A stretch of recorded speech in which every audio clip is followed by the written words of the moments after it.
better. Yeah. My cabling. My cabling.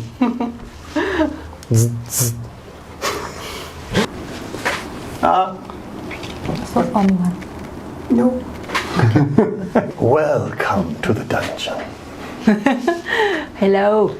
Ah, yeah, hello. Okay.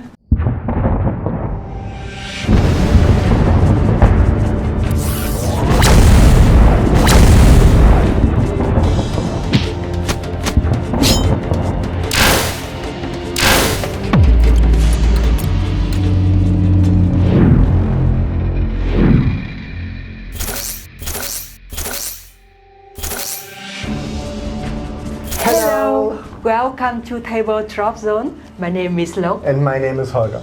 And today we have a friend who joined us to the show. He's a big boy. It's nice. We're not going to tell anyone who he is. Those who know get maybe a chuckle out of it, and the rest, you will get a chuckle out of it once you have realized where he comes from. So but he's going to assist you because this is on topic. Yeah.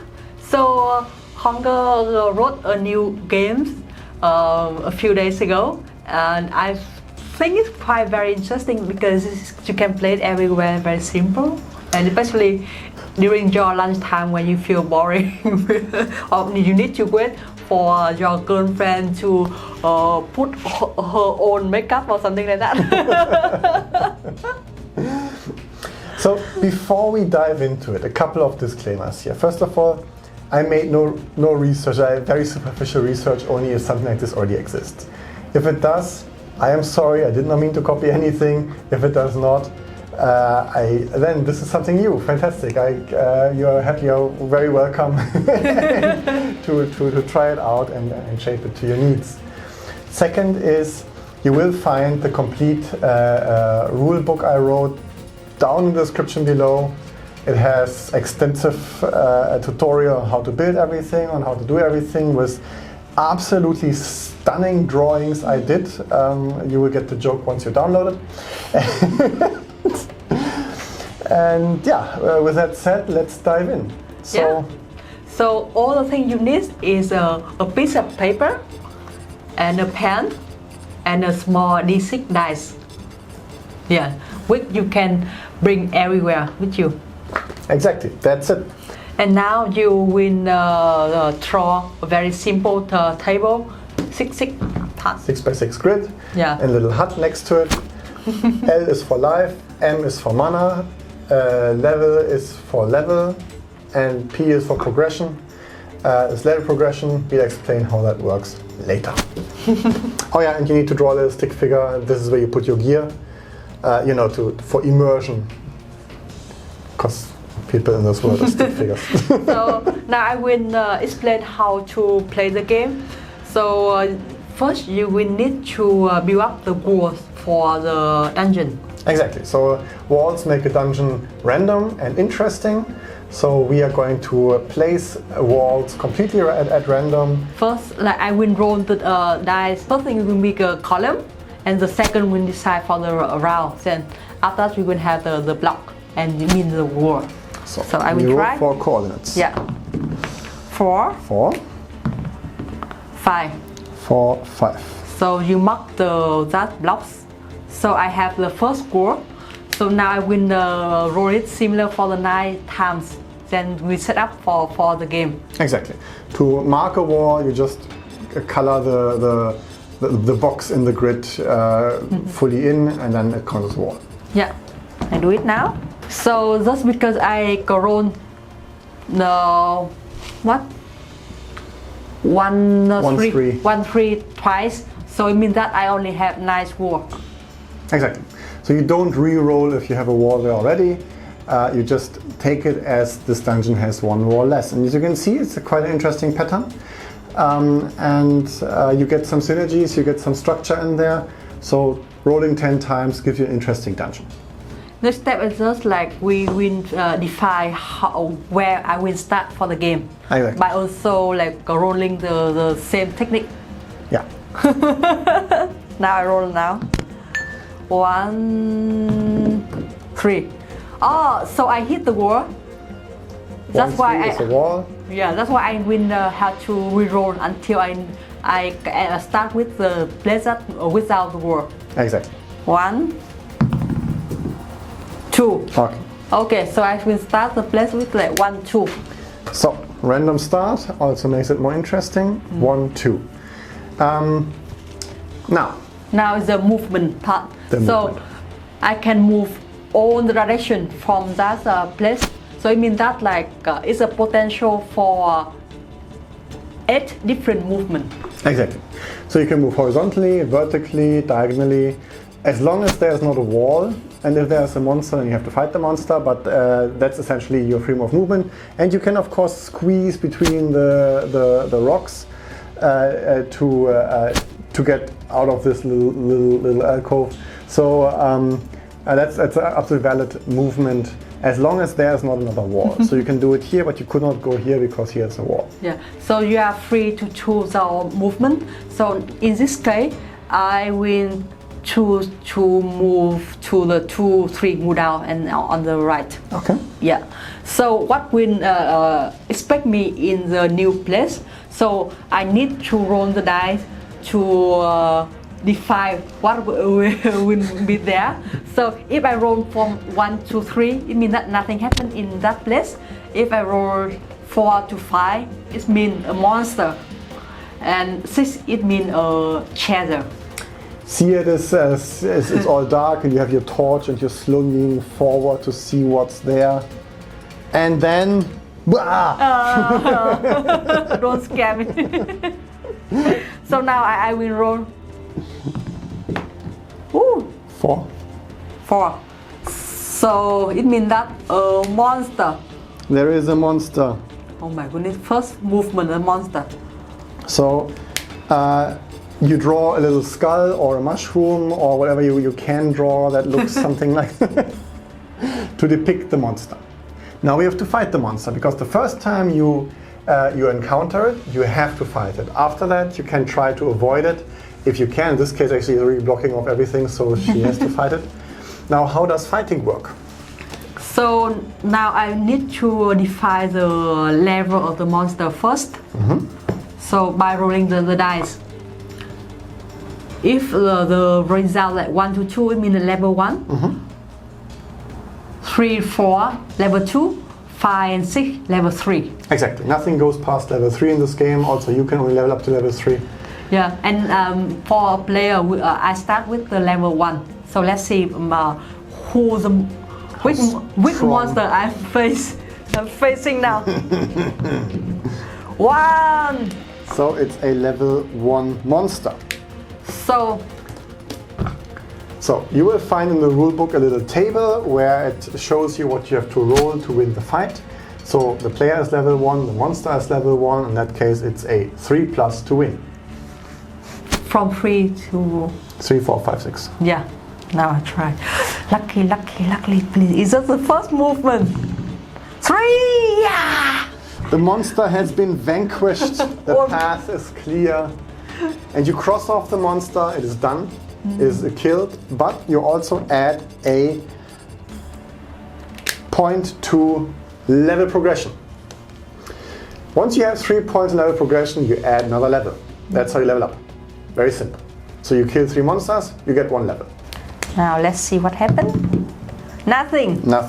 Whenever you move to a place and you have completed whatever's on the field, you cross it off. Because this means you have visited and explored that part of the dungeon. You don't need to go back there again, but you can. And the next time you are there, you already know what was there, and you know it's not going to there's not going to be a monster creeping in. And that speeds up the game significantly, because you can essentially go your old path back and forth as you please, and you don't have to reassess the situation every time. 4. Another potential monster. It's not potential there anymore, it's now real. Let's see the level of the monster. Oh, it's a level 3 monster. Oh my goodness, level 3. So, he has moved along this path and has now encountered a monster in this corner. That's level 3. Now, Loc, you're still level 1 and you're encountering a level 3 monster. Any chances I can avoid him?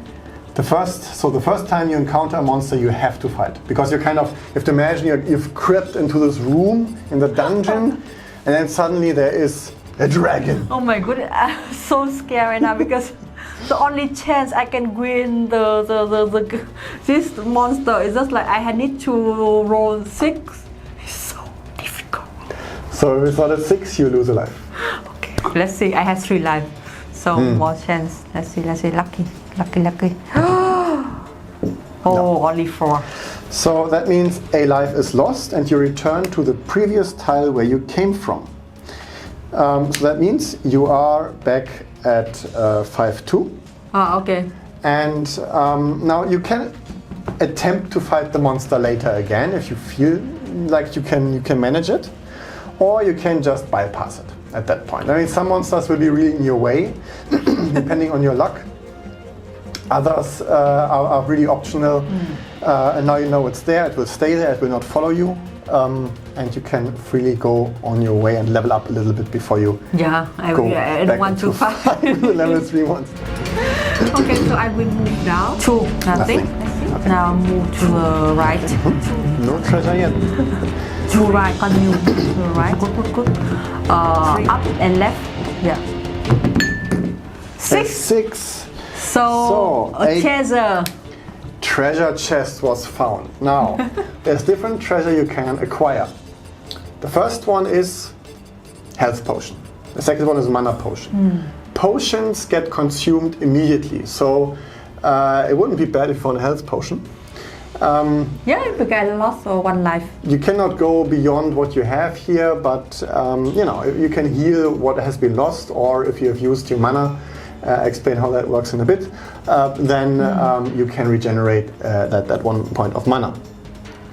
What you can find otherwise is the spell. The spell is what you need the mana for. The spell is essentially you get out of jail free card, you kill a monster immediately with it. Then you can find a shield and a sword. These affect how you fight. And finally you can find the MacGuffin. That's the final thing, the final treasure, the thing that you are hunting for here, and this means you win the game. It's 1 win condition. The other one is you've explored the complete dungeon, and all reachable parts of the dungeon. If something is blocked off, it's of course not explorable, and then that also counts as a win. The lose condition is if you die, so don't die. So let's explore the treasure. Let's see what's in the treasure box. Yeah. You simply roll dice. 3. 3 is the spell. So this is an equipment, and we add it as a little swirl next to our character. That means the spell is now equipped and can be used. Yeah. You can now exert revenge on the level 3 monster or move on. No, I think I move on. Okay. I need to level up at least like 2 to continue with the... And you cross off the treasure, so yeah, and I now have some life. I don't want. Good, nothing. Continue up. 3. you already have 6. the spell, so nothing. Okay, so continue move to the right. 5. A monster. 3. So Another we have monster. here a level 1 monster now. So let's see what the monster level is. Yeah. So let's see. You have to roll a 3+. Oh, okay. 5. F5. So the monster is vanquished. Yet another point to level progression. If I never will be returned to that one. I will wait till this way. My skulls get more and more That's weird. it. So now I will level down. Monster. Level 2. Level 3. So it means continue moving down. Plus you have to roll, I believe. Yeah. Don't really have the So 4, 5, or 6. guy with you. No need to check everything. Or 5 or 6. Oh my god, 2. 2. Oh, you lost another life. Now you can. I can use the thing. You can use the spell, so you would now be back on the tile 4-2, and you can go somewhere else first, or you can kill the monster with the spell. I will kill a monster with a spell. Okay, so that means you lose 1 mana, you get 1 more level progression, that makes you level 2, and the monster has been slain. So now Loc is level 2. Level 2, leveling up does not refill your life or your mana, but you can kind of see how this whole looks now. Whole step looks now. He has one more life she can lose. That's Okay. it. So move up to the right. Yes. Don't forget to transfer right now. Two. Nothing. So I Every step can be allowed. move up. Up. Okay. Wow, so easy. Oh, well, you still have to roll 2 plus. Five. Oh my god, another monster. Another monster, and you have to fight. You have no more spell. You roll the 6, the monster is slain. It. And we So are we're taking now on the level way 2. to level 2. Yeah. And it's a level 1 monster. Ah, so easy. Five. Oh my god, another monster. Another monster. Let's see the What level is it? Oh my god.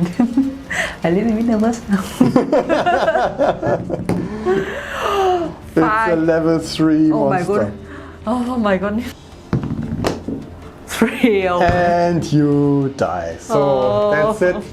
The adventurer has been Stop.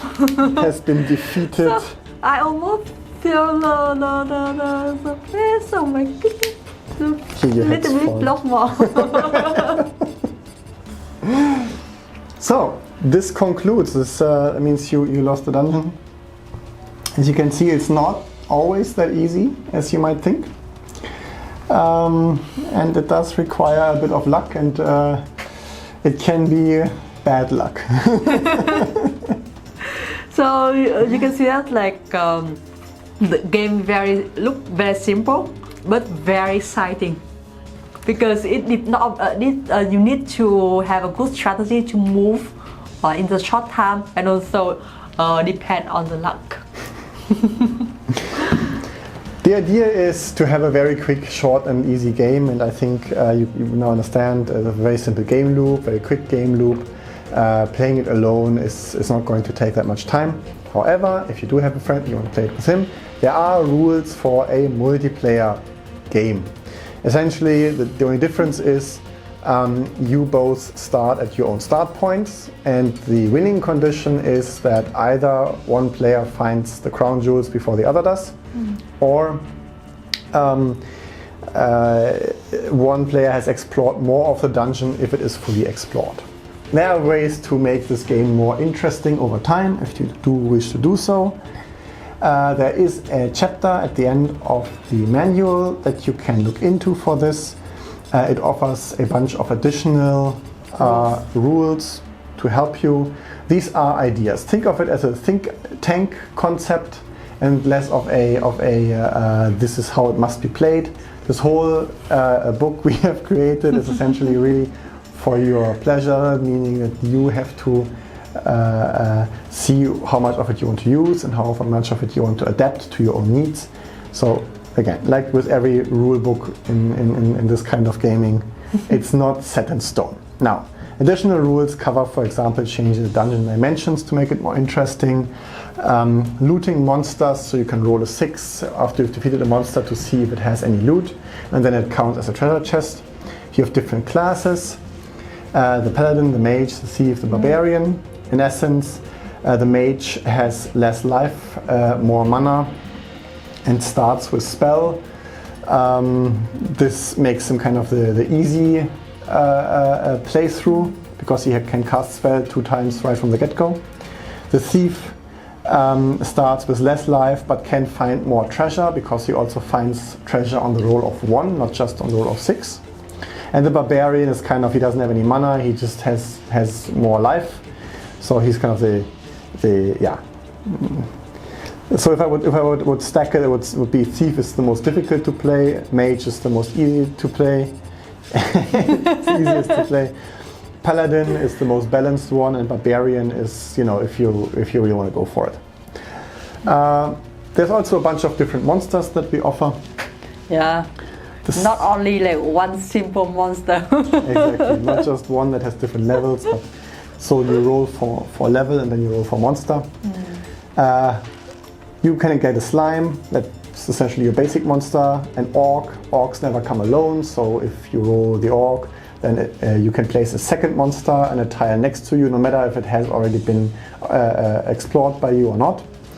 The Minotaur, he's tough, he has to be defeated twice. The ghost can only be killed by spell. You can move through the ghost, but this means you lose a life. So you kind of have to plan your route a little bit better. The druid will, after you've defeated, you roll again and a different monster appears instead of the druid and you have to fight that one again, and finally you have the dragon. And he's just a bit more tough, so you need +1 on all combat rolls to defeat him. That's essentially all there is to it. That means if you're level 1 and the dragon is level 3, it's an instant win for the dragon. There's no way you can defeat them, but otherwise you have a worse chance. There's some enhancement for level progression and of course also a concept for enhanced combat. For this we advise to take a bit of more health at the beginning because it will be more tough. Monsters have health and it's kind of a back and forth of fighting each other, and seeing who comes out on top makes it more exciting maybe. Those are the additional rules and you can find it all in the rulebook that we are going to link in the description down below. We hope you enjoyed this. We hope you liked it, and please leave a like, the comment below if you have any ideas, if you have new ideas for rules for this. And please subscribe our channel. It really helps if you subscribe. Support us and he will have more friends here. Yeah, exactly. Here, we make sure we will feed him with those friends. So because he's almost only skin and bone. Yeah. And see you in the next video. The next video. Bye. Bye.